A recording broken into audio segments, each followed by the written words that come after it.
Hello everyone. Today I want to discuss about analgesic for acute dental pain. So I don't want to go in detail about the types of pain or the indications when to give analgesics for acute dental pain. I just want to discuss about the choice of analgesic for different types of acute dental pain. So basically, you should know that there are three types of pain. According to therapeutic guidelines, most of my discussions will be based on therapeutic guidelines because this is very important for your studies. So, nociceptive pain, neuropathic pain, and nociplastic pain, three types of pain. And most of the dental related pains, like irreversible pulpitis, are nociceptive type, which arises from activation of nociceptors. You should remember this. This is very important. So, go back and read about orofacial pain. And usually, so acute dental pain is a type of nociceptive pain. Okay. Coming to the choice of analgesic for acute dental pain, first you should know the factors that influence the choice of analgesics. For that, we should understand the severity, whether it is mild, moderate, or severe, and the potential adverse effects. What kind of analgesic we are using, and its adverse effects, contraindications, or precautions.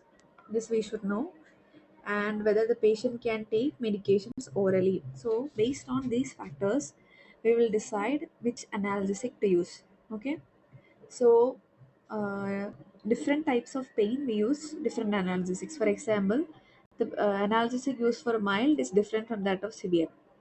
So, when a scenario is given and it's given like severe pain, then the analgesic will be different. So, you should really understand what is the severity of the pain, and this is not only in terms of the patient's words. Okay, this should consider we should the patient reported pain severity and the expected pain severity also we should compare for that.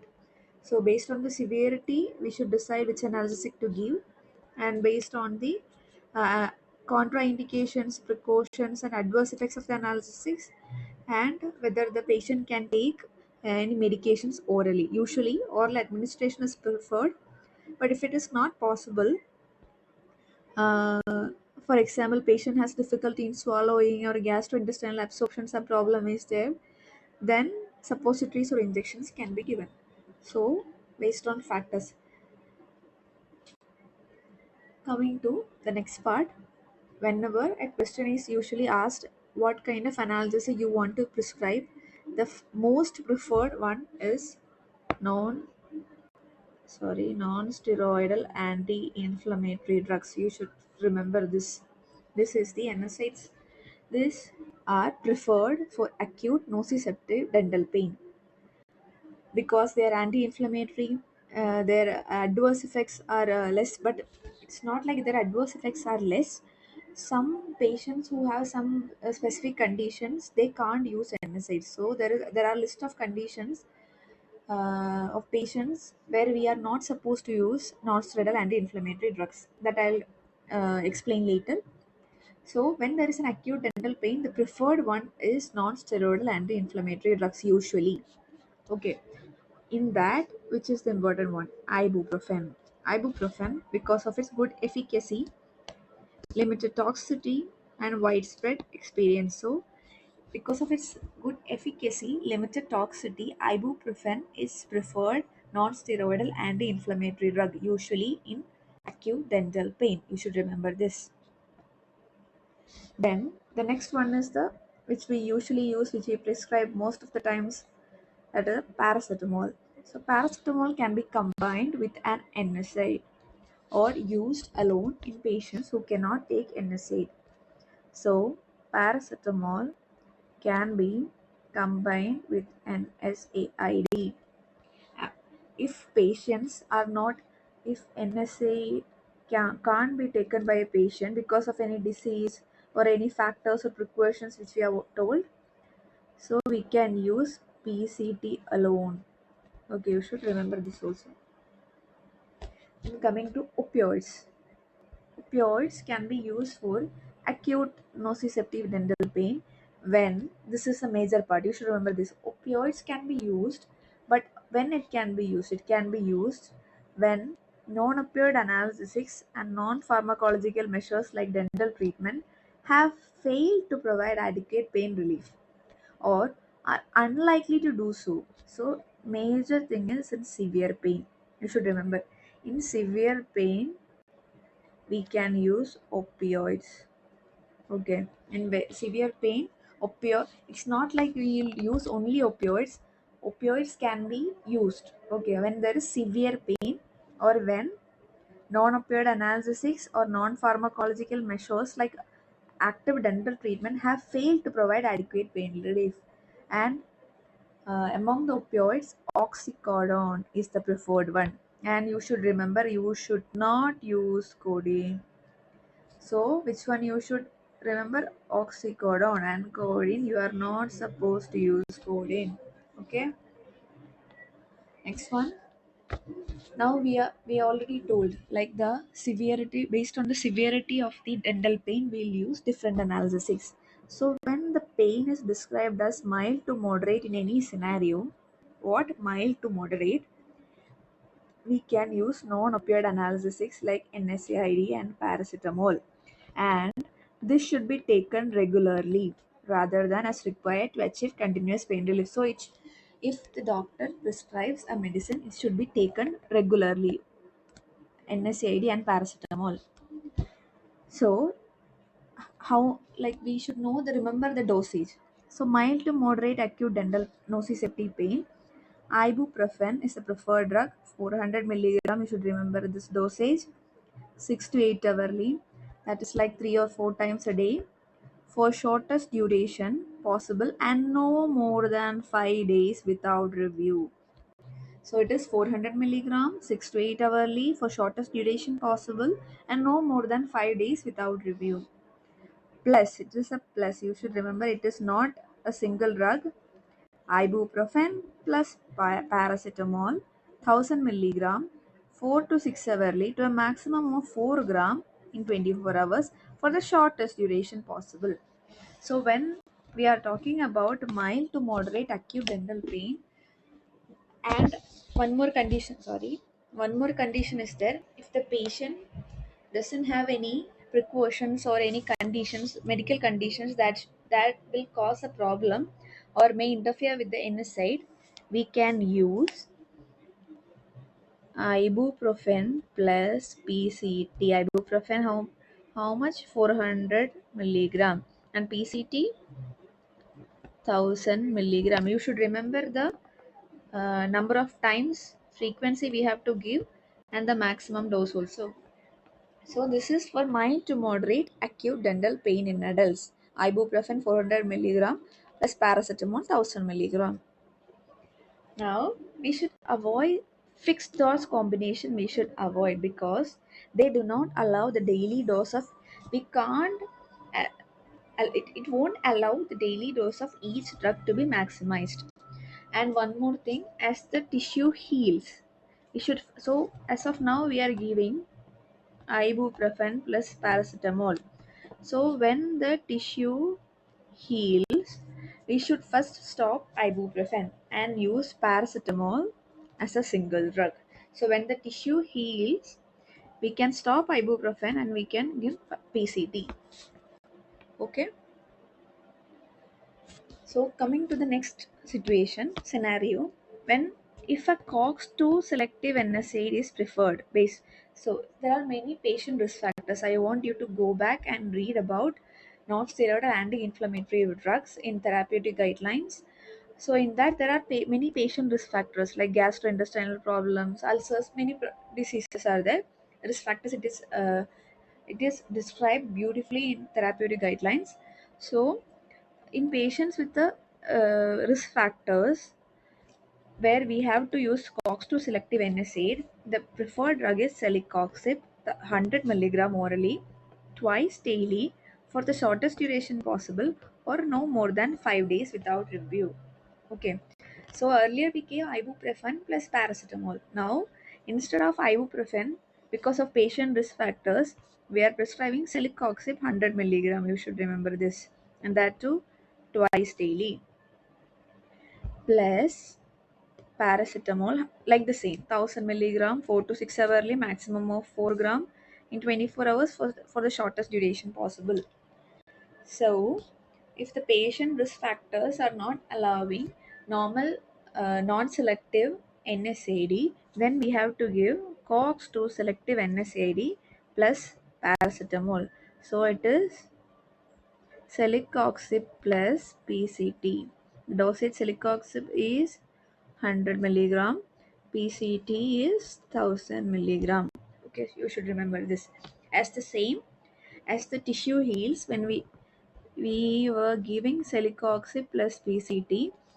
So as the tissue heals, we have to stop the celecoxib, and we have, when the unit heals, we have to continue only with a single drug PCT.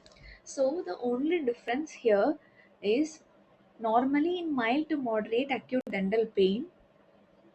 I'll show you. Normally in mild to moderate acute dental pain, we'll give ibuprofen and PCT. And if patient risk factors causes a problem to give is a problem to give this normal ibuprofen, then COX-2 selective NSAID, celecoxib and paracetamol is given. Okay, and once the tissue heals, usually the ibuprofen and celecoxib, we stop using celecoxib or ibuprofen, then only single drug PCT is used. Understood? So if in conditions if any NSAIDs are contraindicated, then PCT alone is given. Same dosage, PCT alone, 1000 milligram orally, 4 to 6 hour orally, maximum of 4 gram in 24 hours for shortest duration possible. So this is a brief about NSAID, where we are not supposed to prescribe it to patients by dentist. So you have to remember this. So the importance of this table is that in scenarios they will tell like, okay, the patient is suffering from severe kidney impairment, that means we are not supposed to prescribe ibuprofen. We should understand that they will never tell you directly when to use and when not to use. So even if the disease is mild to moderate dental pain, you should look for all whether the patient has any of these diseases or conditions, so that we have to, is there any need to avoid non-steroidal anti-inflammatory drugs. So what are the conditions? Severe kidney impairment, severe heart failure, active gastrointestinal ulcer or gastrointestinal bleeding, bleeding disorders, patient taking corticosteroids or anticoagulants, patient with multiple risk factors for increased NSI toxicity like elderly patients or in history of gastrointestinal bleeding. This table is very important because this ADC loves to twist and ask you questions. So they will never tell you anything directly. They will tell like the patient is taking anticoagulant and the patient is suffering from mild to moderate pain. What analgesic you will prescribe? They will ask like that. So you should understand the condition whenever they are asking about a analgesic. Just think whether the patient has any issue, whether it will affect the analgesic choice, etc. So coming to analgesic for severe acute dental pain. Okay, so severe acute dental pain, example after dental surgery, we have a 3 drug regimen. So what are the drugs? Like the same ibuprofen 400 milligram, 6 to 8 hourly, shortest duration, same. Or it is because we are not giving ibuprofen and celecoxib. It is always ibuprofen or celecoxib. COX-2 non-selective like celecoxib 100 milligram plus PCT 1000 milligram, same like the earlier dosage, frequency, everything is same. And the difference comes here, plus oxycodone, immediate release, 5 milligram, 4 to 6 hours necessary for the shortest duration possible, no more than 3 days. You should remember each and everything given in TG, therapeutic guidelines. So oxycodone is 5 milligram, 4 to 6 hours, no more than 3 days. And it's also written use a lower dose in elderly or frail patients because they are particularly vulnerable to adverse effects. Prescribe small quantities to avoid inappropriate use in community because opioids, there are high chance of dependence. Hence, we have to we should be very cautious while prescribing opioids like oxycodone. So when there is, we should understand this severe acute dental pain. The drug of choice is ibuprofen 400 milligram. Rest I'm not writing. Ibuprofen or celecoxib 100 milligram plus PCT 1000 milligram plus oxycodone 5 milligram. You should remember the number of days and frequency. So this is the basic thing. It's a three drug regimen: ibuprofen or celecoxib plus PCT plus oxycodone. Okay. So in patients who cannot use NSAIDs, paracetamol plus oxycodone. See, if the same situation, like patient is suffering from, okay, I want to give a scenario. Patient is suffering from severe pain. Okay, severe pain. But the patient have severe thing, kidney disease, severe kidney disease. So we are not supposed to give NSAID like ibuprofen. So we'll give PCT plus oxycodone. Understood? Okay.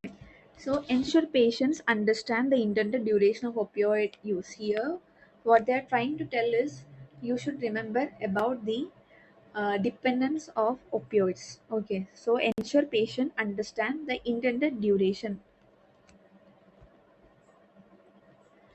And for patients currently taking opioids for any other indication, consult their medical practitioner. This all words you should remember. So, if the patient is already taking any type of opioids, we should consult their medical practitioner to determine an appropriate analgesic regimen. Okay. And for dental pain, if it is there, one more method to reduce the severity of pain is by administering local anesthetics by infiltration or regional block. This is an alternative for management of severe acute dental pain. If analgesics are used after surgical procedure that causes post-operative pain, inform the patient that usual course of pain. Example, pain is worst. This you should remember. Pain is usually worst from 48 hours to 72 hours after surgery. Then usually it improves. And advise the patient to return to the dentist if the pain still persists after 40, not persist if it is increasing, because the usually it is worst around 48 to 72 hours after surgery. And if it is not improving, if it still persists the same or increases, the pain severity increases, then we have to advise the patient to return to the dentist.